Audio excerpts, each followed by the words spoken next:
SB simple লাইফস্টাইলের আরও একটি নতুন ভিডিওতে তোমাদের সকলকে ওয়েলকাম জানিয়ে শুরু করছি আজকের ভিডিওটি। আজকের ভিডিওটি কিন্তু অন্যান্য দিনের তুলনায় একদমই অন্যরকম হতে চলেছে। আজকের ভিডিওতে ভালো খারাপ দুটোই থাকবে। চলো তবে পুরো ভিডিওটি দেখতে থাকো। আর হ্যাঁ, আমার ভিডিও যদি তোমাদের ভালো লাগে লাইক করে পাশে থেকো।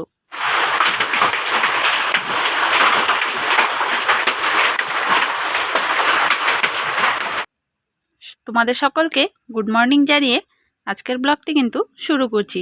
দেখো সকাল সকাল আমি বিছানার সাথে যুদ্ধ করতে লেগে গেছি। এখানে একটা এক্সট্রা তোষক ছিল, সেটা ওখানে ভাঁজ করে রাখা ছিল। ভাবলাম না, এটা এবার পেতে ফেলি, এখানে রেখে কোনো লাভ নেই। আর সত্যি কথা বলতে কি, বাড়িতে না সেরকম জায়গা নেই।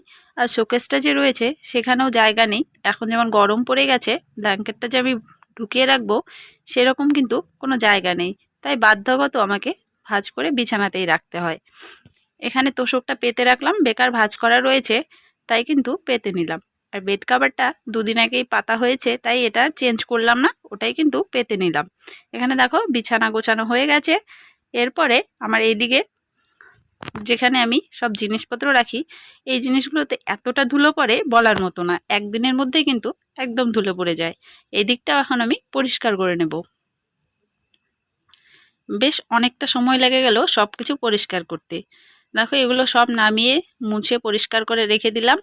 আর এইদিকে আমার কিন্তু স্নান কমপ্লিট। সব কাজ করে কেমন যেন অন্যরকম লাগছিল, তাই ভাবলাম না, একবারে স্নানটা করেই নিই।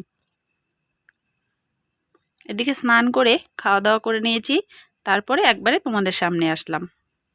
এখন কাজের মধ্যে একটা কাজই রয়েছে, 2 বোতল জল ভরে এখানে রেখে দেব, তাহলেই কিন্তু ঘরের কাজ আজকের মতো শেষ।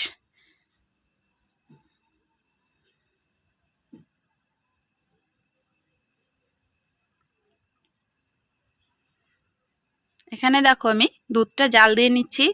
গ্যাস রয়েছে, কিন্তু গ্যাসে জাল দিলে বাড়িতে যেহেতু মা দাদা নিরামিষ খায়, ওরা কিন্তু খাবে না, তাই এখানে রান্নাঘরে উনুনেই জাল দিয়ে নিচ্ছি দুধটা।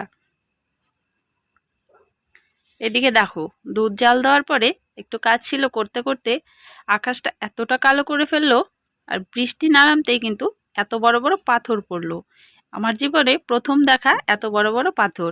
আমি কিন্তু এর আগে কখনো দেখিনি এত বড় পাথর পড়ে। এত ক্ষতি হয়েছে আমাদের এদিকে হয়নি, কিন্তু আমাদের বাড়ির থেকে মোটামুটি 15 কিলোমিটার দূরে অনেকটা ক্ষতি হয়ে গেছে। অনেক লোকজন হারিয়ে গেছে এবং অনেকে কিন্তু মারাও গেছে। এত পরিমাণে পড়ছিল, ক্ষয়ক্ষতি হওয়ার সম্ভাবনা কিন্তু অনেক জায়গাতেই রয়েছে। আমাদের এখানেও অনেকের বাড়িতে হয়েছে, কিন্তু পরিমাণে কম। এদিকে বৃষ্টি শেষে বাড়িতে আসবে অতিথি, তাই কিন্তু রাস্তায় এসে অপেক্ষা করছিলাম। কে আসবে? বোন আসবে আজ, মামার মেয়ে। আর মামি আসবে। বিয়ের পরে এই প্রথম কিন্তু বোন আমাদের বাড়ি আসছে, সেটাও আবার বিয়ের 4 বছর পরে। 4 বছর কমপ্লিট হয়নি, কিন্তু খুব বেশি দিন বাকি নেই। কিন্তু বোনের থেকে এখন ভাগ্নির জন্য মায়া হয় বেশি। এত সুন্দর কথা বলে কি বলবো আর। দেখো আস্তে আস্তে কিন্তু আমাকে ভোলেনি, কারণ আমার সাথে সবসময় ভিডিও কলে কথা হয়, তাই আমাকে কিন্তু ভোলেনি। অচেনা মানুষের কোলে যায় না, কিন্তু আমাকে দেখছিল। সবাই যেহেতু আসছিল তাই কিন্তু আমার কাছে থাকতে চাইছিল না, এমনিতে আমার কাছে থাকে। ভাগ্নি এসেছে, বোন বলল ভাগ্নির জন্য একটু খিচুড়ি বসাতে, তাই এখানে আমি মসুর ডাল আর চাল দিয়ে কিন্তু খিচুড়িটা বসিয়ে দিচ্ছি। কারণ দুপুরে নাকি খাইয়ে নিয়ে আসেনি, ঘুমিয়েছিল, ঘুম থেকে উঠেই চলে এসছে। তাই এখানে ওর জন্য আমি খিচুড়ি চাল ডালটা ভালো করে ধুয়ে শুধুমাত্র নুন দিয়েই কিন্তু খিচুড়িটা রান্না করে নেব। যেহেতু আর কিছু দেয় না ওর খিচুড়িতে, তাই ওভাবেই কিন্তু আমি রান্নাটা করে দেব। এখানে গ্যাসে বসিয়ে দিলাম, এটা আস্তে আস্তে হতে থাক। ওইদিকে চলো দেখি ভাগ্নি কি করছে। যেহেতু অনেক দিন পরে এসেছে, এর জন্য কিন্তু ওর আদরটাই আলাদা। এইদিকে আবার মা কিন্তু বাড়িতে নেই। আর দেখো ভাগ্নি এখানে ফোন ঘাঁটছে, ফোন দেখছে। এখনকার বাচ্চা কাচ্চা কি বলবো, আর ফোন দেখতে এতটাই পাগল বলার মতো না।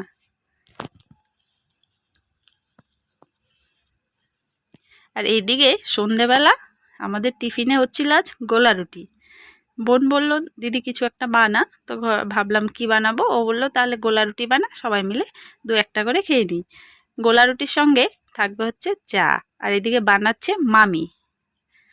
আর এইভাবে গোলা রুটি খেতে কিন্তু খুবই ভালো লাগে, যদি উনুনেই কিন্তু ভালো হয়, গ্যাসে কিন্তু খুব একটা ভালো হয় না। আর উনুনে বানালে একটু সময় নিয়ে করলে এতটা মুচমুচে হয়, খেতে কিন্তু খুবই ভালো লাগে। আর এভাবে আমরা মাঝে মাঝেই খাই।